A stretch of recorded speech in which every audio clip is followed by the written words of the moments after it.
Oceanography is equal parts science and exploration, and some great missions are born from challenges. 120 years ago, a wooden ship called the Challenger made a circumnavigation of the world's oceans. So today I offer a new challenge. Can we do the same kind of circumnavigation with unmanned gliders?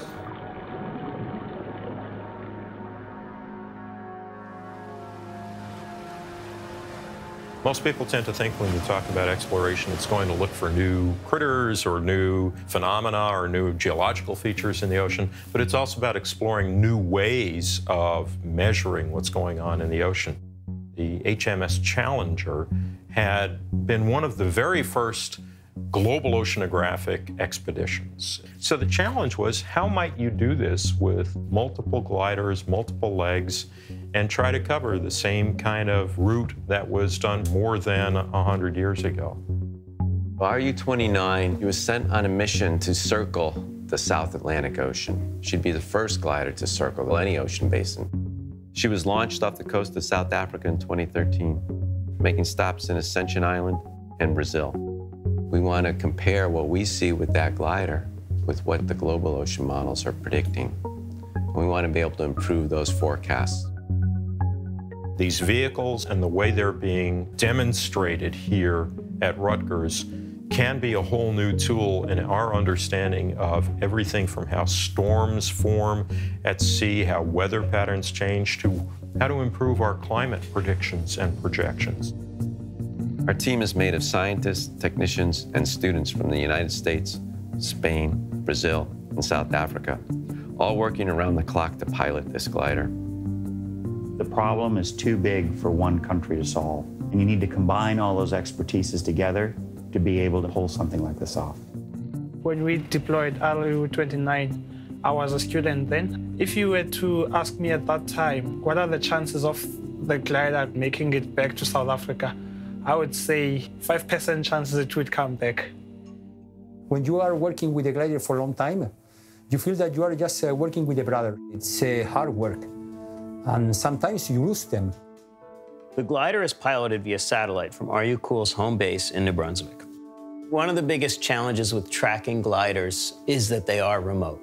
It's the advantage we have. I can be home with my family on weekends and still be at sea with the robots. But it also means when the robot encounters challenges, we can't go and make that adjustment because it's in the middle of the ocean. You know it's a robot, but emotionally it's not. You know, what could possibly go wrong? Did the glider not surface? Did something hit the glider? Did something break on the glider so that it can't communicate? It's kind of like watching a sports game. You know, you care about it in the beginning, but as you get closer and closer to the end of the game, the tension's building, and what's going to be the outcome? Does it survive or not survive? RU-29's mission shows that it can be done. You can have these gliders on long-duration missions, circling ocean basins, crossing ocean basins, and someday it'll be routine. We deployed the glider in 2013. Now, 3 years later, we're picking it up where we deployed it. The team arrives in Cape Town, and we prepare to travel 250 nautical miles to retrieve RU-29 at our final waypoint. The recovery is always the most risky part. You're approaching a coast, so you're in a much more dangerous, more active area. You have less flexibility, so you can't wait for the best weather day. Knowing the ship, we knew it's not going to be a pleasure ride. Sort of anticipated a bit of rough weather, and that's what we actually did have. Almost everybody is sick. Nobody feels really well. That's not ideal at all. Out of trips to the Antarctic, through the Drake Passage, all over the world, this was a pretty rough ship ride. There were a few waves that actually got me lifted off the bunk, and I started to get concerned. We had a forecast that said conditions were going to improve. It was nerve-wracking, and you start thinking, what happens if the conditions don't improve? How long do we wait and see if the forecast holds? This glider had so much engineering information on board on what it's like to be at sea for 3 years. If we did not recover that glider, all that engineering data would be lost, and we wouldn't be able to use that to improve gliders for the future. The science mission was done. Its educational mission was done. We had one more to go. We took a beating coming out here. I'm thinking we're gonna just have enough time to get this glider into the Zodiac and back on board. I'm worried about the many things that have to come together. We have to coordinate when the glider's at the surface, where it will be at the surface, and make sure that we on the ship get there on time. And the first step in a glider recovery is to hand over communications to the crew on board. We put it to 2 hours. Perfect. Once the glider is communicating with our ship, we navigate the boat towards RU-29. We start looking forward on the horizon.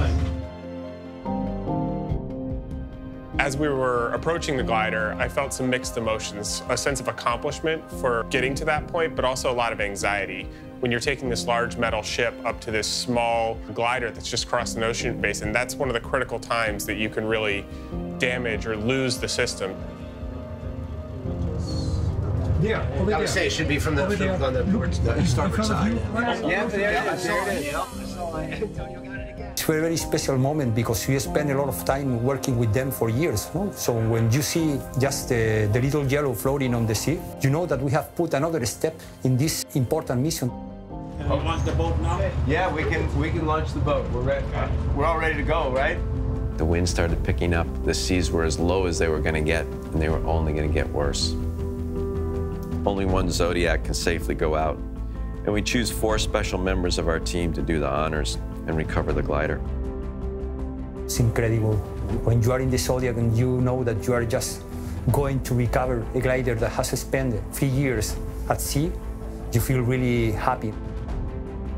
It's been a great pleasure working with the whole team. Was just thinking of, wow, it crossed the whole South Atlantic.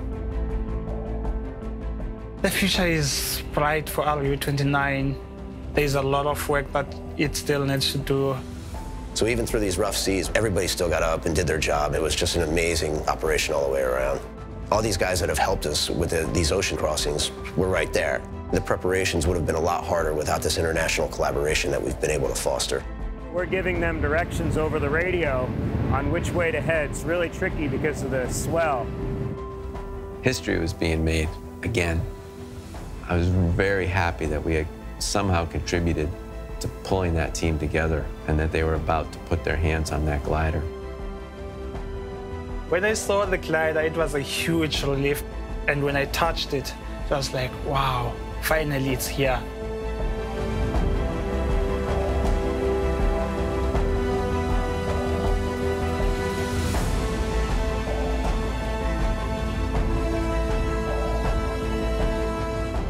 There's a whole operation to get the people back on board safely. You have this giant ship and this little boat here, and everything's rocking. We got the scientists safely on board, but now we have a glider in the bottom of a Zodiac in high seas. We are so close to being done, and one bad wave could knock that Zodiac and send that glider flying. It's one of the most tense moments because you have no control over it. You know, you have no computer control like you do when it's at sea. And now we can say she's safe on board. Everybody puts a lot of their heart into it, a lot of passion. It's beautiful to see that thing on board. It's such a huge celebration because you see that you've got the glider, you've got the data, and you're happy with everything. It's pretty obvious to me that the capabilities are there and this challenge will be met. What RU-Cool is doing is a leading-edge capability. My hope is that we will be able, to a certain extent, infect many other communities with the capabilities that are identified here. The concept around long-term, large-distance observations using gliders is tenable. We can do that.